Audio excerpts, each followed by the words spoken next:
Bonjour madame, bonjour monsieur, bienvenue à cette édition en français de la télévision Renaissance, l'édition de ce vendredi 24 juillet 2020, dont voici les principaux titres.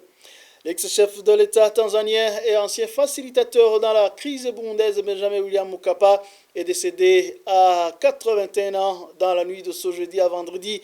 Pour la plateforme de l'opposition Sénared, Mkapa était une personnalité qui avait essayé d'aider les Burundais à chercher une solution négociée au conflit burundais, même si la tâche n'a pas été facile.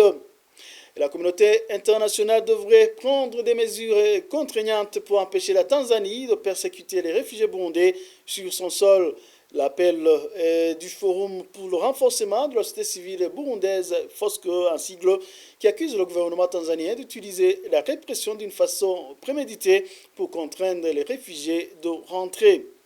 L'Union burundaise des journalistes garde espoir que la justice finira par triompher un jour sur le cas de Jean Bigirimana, journaliste du groupe de presse Iwachu, disparu depuis exactement 4 ans. Mais pour son président de l'UBJ, cet espoir n'est pas porté sur le pouvoir actuel. Voilà pour le sommaire.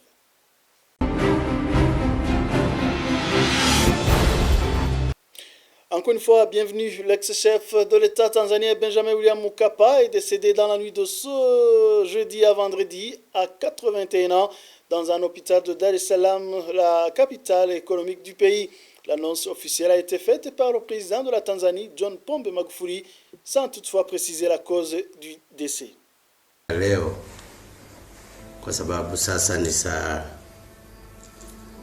Nous sommes frappés par un grand deuil. Notre aîné, le troisième président de la République, Benjamin William Mkapa, est mort dans un hôpital à Dar es Salaam où il était hospitalisé. Je demande à tous les Tanzaniens de rester calmes et d'accepter ce qu'il vient de se passer, sans oublier de continuer de prier pour notre aîné, Benjamin William Mkapa. D'autres informations seront communiquées ultérieurement, mais nous n'avons plus Mkapa parmi nous.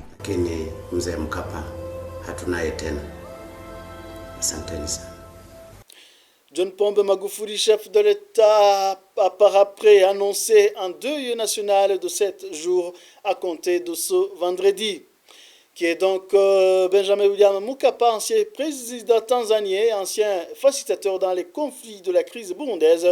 Son parcours avec Denis Daikengulukiye. Benjamin Mkapa est né le 12 novembre 1938 à Masasi, dans la région d'Omtwara en Tanzanie. Il a été président de la République unie de Tanzanie de 1995 à 2005.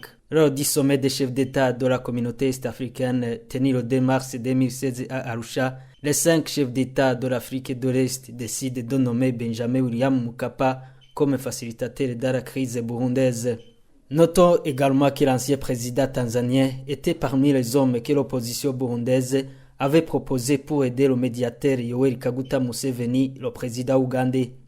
Dans le rôle de la facilitation, il s'était remarqué que Benjamin Mkapa avait lamentablement échoué puisque le Sénared de la principale coalition des partis d'opposition burundais l'accusait d'amateurisme et de collision avec le pouvoir burundais.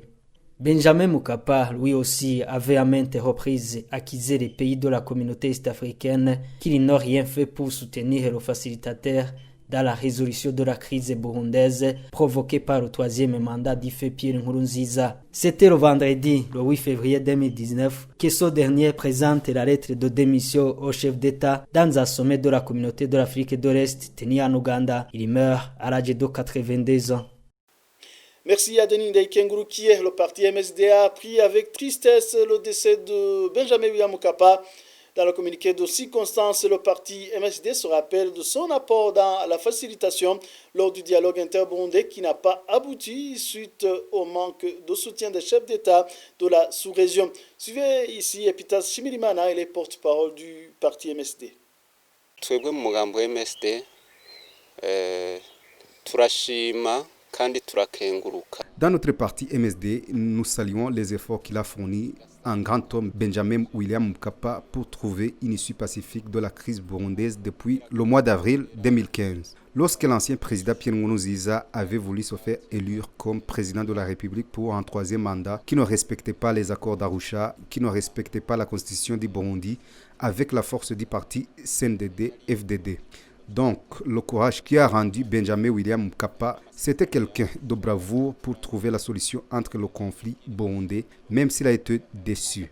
Le parti MSD est témoin de tout ce qu'il a fait, ainsi que la grande déception du comportement des chefs d'État de l'Afrique de l'Est de n'avoir pas reçu le soutien nécessaire de la médiation d'un conflit interburundais depuis le mois d'avril 2015.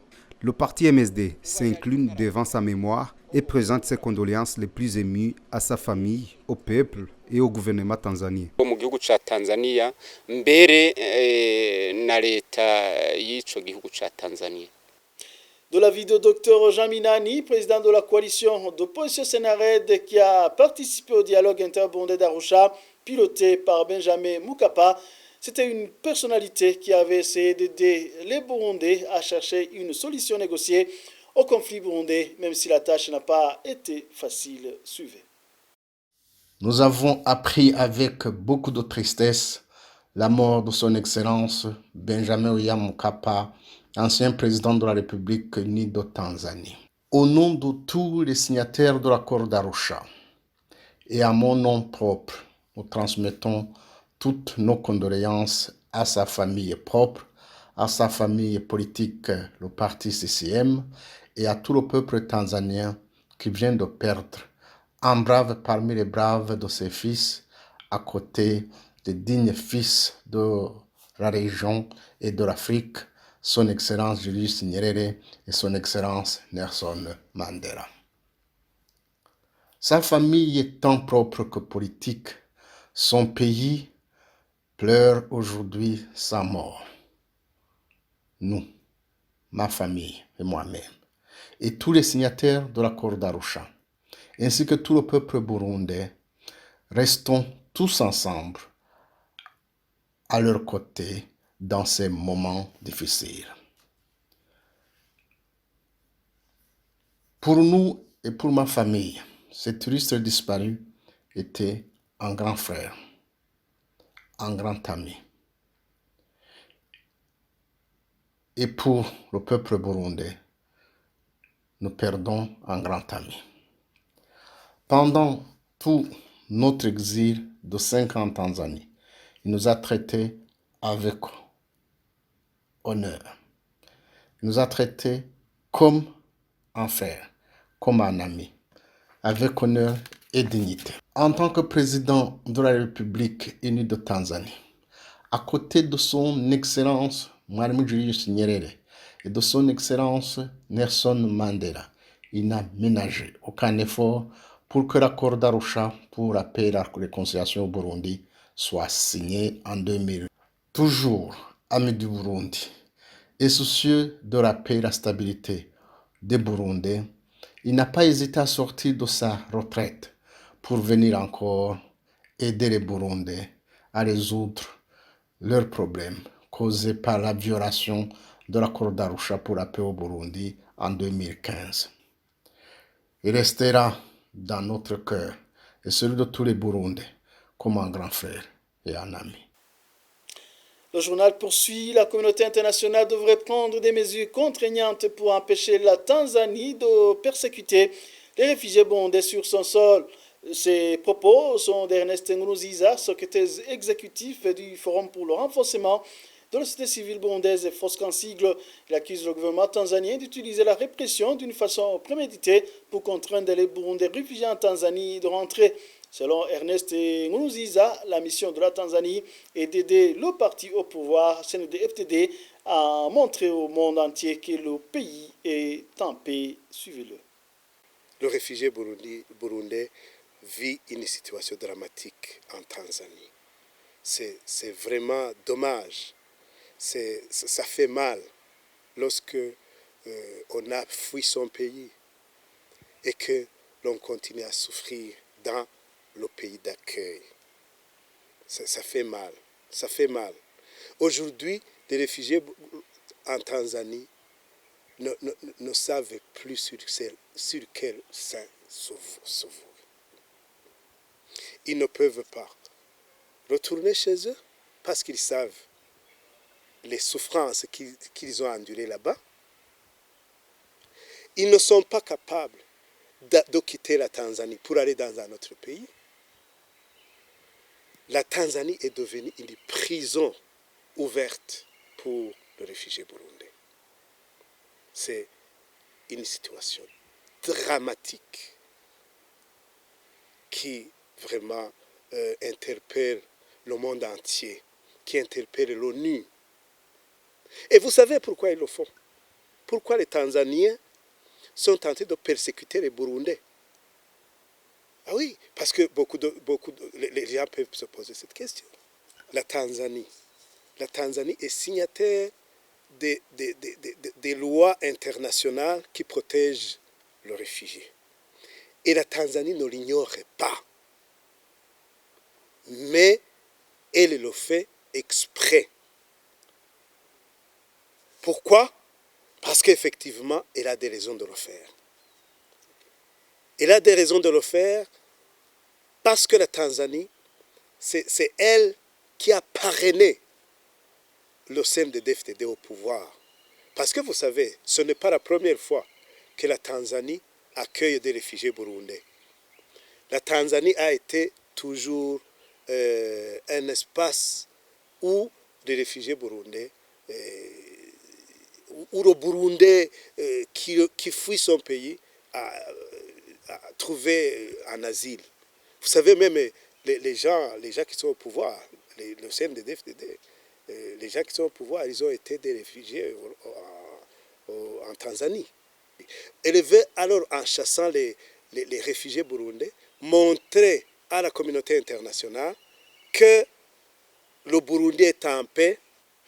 La justice finira par triompher un jour, c'est l'espoir d'Alexandre Niungeko, président de l'Union burundaise des journalistes, à propos du cas de Jean Bigirimana, journaliste disparu du groupe de presse Iwachu depuis 4 ans. Mais pour lui, cet espoir n'est pas porté sur le pouvoir actuel qui fait tout pour obstruer la voie de la vérité. Suivez Alexandre Niungeko, il était invité dans l'émission Club de la presse animée par Franck Kazi. L'espoir, bien évidemment, nous en avons. Mais c'est un espoir dirigé ailleurs, pas sur le pouvoir de Bujumbura qui vient de passer plus de 4 ans sans qu'effectivement on puisse faire la lumière sur cet enlèvement. Et puis, on ne pouvait s'attendre de ce pouvoir que cette lumière puisse se faire, surtout que nous savons que ceux qui ont kidnappé Jean Bigirimana, c'est ceux-là même qui tiennent en otage le pouvoir judiciaire, la justice burundaise. Et cela, on sait très bien que on ne pouvait pas... mais quand vous dites ceux-là qui ont enlevé Jean Bigirimana, de qui s'agit-il? Jean Bigirimana a été enlevé par le service national de renseignement. Et on sait très bien que... la justice, les pauvres magistrats, je m'excuse d'utiliser ce terme, je le mets entre guillemets, les magistrats burundais ne peuvent rien face à la puissance du service national de renseignement. Et donc si l'enlèvement a été concocté par le service national de renseignement, il n'y a aucun magistrat qui s'aventurerait pour mettre la lumière sur cet enlèvement. Et surtout que même ceux qui ont participé d'une manière, qui ont été cités dans les premiers jours, eux-mêmes ont disparu mystérieusement. Certains ont été assassinés, d'autres on a dû trouver leur corps jetés dans la nature. Et donc voilà, c'est cette peur-là que cette machine à tuer a déjà instaurée, qui fait qu'effectivement, la justice est devenue inexistante, pratiquement. Donc, pour nous, cette justice-là, ce sera quand le Burundi aura recouvré son état de droit, que l'état de droit aura retrouvé sa place au Burundi. Nous savons très bien qu'à ce moment-là, la justice redorera son blason, et cette justice-là qui sera indépendante et va effectivement mettre la lumière sur tous ces crimes. Et en bref, avant de clore cette édition, les 4 reporters du groupe de presse Iwachu totalisent ce vendredi 277 jours d'incarcération. Ils ont été condamnés le 30 janvier et à 2 ans et demi de prison et d'une amende d'1 million chacun par le tribunal de grande instance de Bubanza. Pour rappel, ils ont été arrêtés le 22 octobre dernier à Bubanza. Christine Kamikazi, Ayen Sindiroussa, Terence Mozi et Jide Arimana sont accusés de tentative d'atteinte à la sécurité intérieure de l'État. Et voilà, tout est bien qui finit bien cette qui prend fait cette édition. Merci pour votre attention.